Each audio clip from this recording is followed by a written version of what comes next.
ಹಾಸನದಲ್ಲಿ ಹೃದಯಾಘಾತದಿಂದ ಮಾರಣ ಹೋಮವೇ ನಡೀತಾ ಇದೆ. ಮತ್ತೆ ಹೃದಯಾಘಾತದ ಪ್ರಕರಣಗಳು ಹೆಚ್ಚಾಗ್ತಾ ಇವೆ. ಸಕಲೇಶಪುರದಲ್ಲಿ ಹೃದಯಾಘಾತದಿಂದಾಗಿ ವೃದ್ಧ ಸಾವನ್ನಪ್ಪಿದ್ದಾರೆ. ಬಾಳುಪೇಟೆ ಸಮೀಪದ ಚಿಕ್ಕನಾಯಕನಹಳ್ಳಿಯಲ್ಲಿ ನಡೆದಿರೋ ಘಟನೆ ಇದು.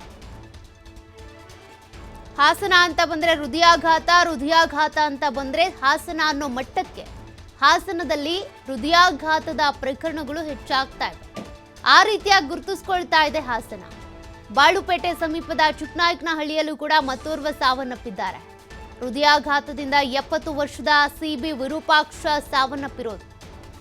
ರಾತ್ರಿ 11:30 ಸುಮಾರಿಗೆ ವಿರೂಪಾಕ್ಷ ಅವರಿಗೆ ಎದೆನೋವು ಕಾಣಿಸ್ಕೊಂಡಿದೆ. ಆಸ್ಪತ್ರೆಗೆ ಕರ್ಕೊಂಡು ಹೋಗ್ಬೋದು, ಬದುಕಿಸ್ಬೋದು ಅಂತ ಮನೆಯವರು ಅನ್ಕೊಂಡಿದ್ರು. ಆದರೆ ಆಸ್ಪತ್ರೆಗೆ ಕರ್ಕೊಂಡು ಹೋಗೋಷ್ಟರಲ್ಲೇ ವಿರೂಪಾಕ್ಷ ಅವರು ನಿಧನರಾಗ್ಬಿಟ್ಟಿದ್ದಾರೆ.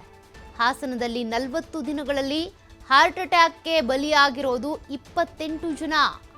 ಹಾಗಾಗಿ ಸಾಕಷ್ಟು ಜನರೀಗ ಆತಂಕದಲ್ಲೇ ಇದ್ದಾರೆ. ಈಗಾಗಲೇ ಆಸ್ಪತ್ರೆಯತ್ತ ಕೂಡ ತೆರಳುತ್ತಾ ಇದ್ದಾರೆ ತಮ್ಮ ಹೃದಯ ತಪಾಸಣೆಗೆ ಅಂತ. ಏನಾದರೂ ಹೃದಯ ಸಂಬಂಧಿ ಕಾಯಿಲೆಗಳು ನಮಗೆ ಗೊತ್ತಿಲ್ಲದೆ ಆವರಿಸ್ಕೊಳ್ತಾ ಇದೆಯಾ, ಏನಾದರೂ ನಮಗೂ ಹೃದಯಾಘಾತ ಆಗ್ಬಹುದಾ, ಜನರಿಗೆ ತಿಳ್ಕೊಳ್ಳೋ ಕುತೂಹಲ, ಅಟ್ಲೀಸ್ಟ್ ಪ್ರಿಕಾಷನ್ಸ್ ತೆಗೆದುಕೊಳ್ಳೋಣ ಅಂತೇಳಿ ಆತಂಕದಲ್ಲಿದ್ದಾರೆ ಜನ. ಹಾಸನದಲ್ಲಿ ನೋಡಿ ಮತ್ತೋರ್ವ ಬಲಿಯಾಗಿರೋದು 70 ವರ್ಷದ ವೃದ್ಧ ಹಾರ್ಟ್ ಅಟ್ಯಾಕ್ನಿಂದರಾಗಿ ಸಾವನ್ನಪ್ಪಿದ್ದಾರೆ. ಸದ್ಯ ಇದಕ್ಕೆ ಸಂಬಂಧಪಟ್ಟಂತೆ ಈಗ ಹಾಸನದ ಜನತೆಯಲ್ಲಿ ಮತ್ತೆ ಆತಂಕ ಹೆಚ್ಚಾಗ್ತಾ ಇದೆ. ಹೃದಯ ಬಡಿತ ಯಾವಾಗ ನಿಲ್ಲುತ್ತೆ ಅಂತ ಹೇಳೋದಕ್ಕಾಗಲ್ಲ, ಯಾರ ಹೃದಯ ಬಡಿತ ನಿಲ್ಲುತ್ತೆ ಅಂತ ಹೇಳೋದಕ್ಕಾಗಲ್ಲ, ಎಷ್ಟು ವಯಸ್ಸಿನವರ ಹೃದಯ ಬಡಿತ ನಿಲ್ಲುತ್ತೆ ಅಂತ ಹೇಳೋದಕ್ಕಾಗಲ್ಲ. ಅಂದರೆ ವಯಸ್ಸಿನ ಎಲ್ಲೇ ಇಲ್ಲದೆ, ವಯಸ್ಸಿನ ಮಿತಿ ಇಲ್ಲದೆ ಹೃದಯಾಘಾತ ಕಾಣಿಸ್ಕೊಳ್ತಾ ಇದೆ.